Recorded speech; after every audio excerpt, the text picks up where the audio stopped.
Story 14. I had a companion with whom I had traveled for years and eaten salt.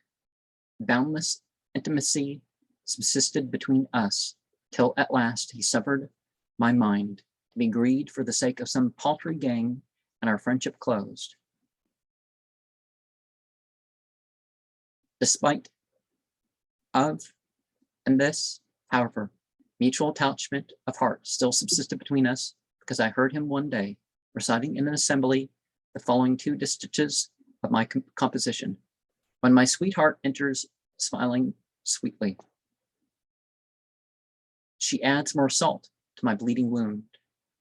How would it be if the tip of her curls fell into my hand, like the sleeve of the bountiful and of the hands of dervishes?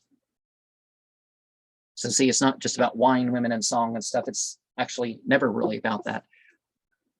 It's just the way of getting a person's approach to that. And nowadays, to reach the same effect that the dervishes were, you have to get into some pretty messed up stories, and I've addressed that issue on my channel in different videos. But yeah, that doesn't mean you have to mention evil for entertainment, but you know, some friends or witnesses, not so much to the gracefulness of these verses as to the beauty of my conduct, which they approved. And among the rest, the said friend likewise added his share of praise, regretting the loss of our former companionship and confessing his fault, so that his affection became known. Accordingly, I sent the following distiches and made peace. Was not there a covenant of friendship between us? Thou hast been cruel and not loving. I once tied my heart to thee, disregarding the world, not knowing thou wouldst turn back so soon.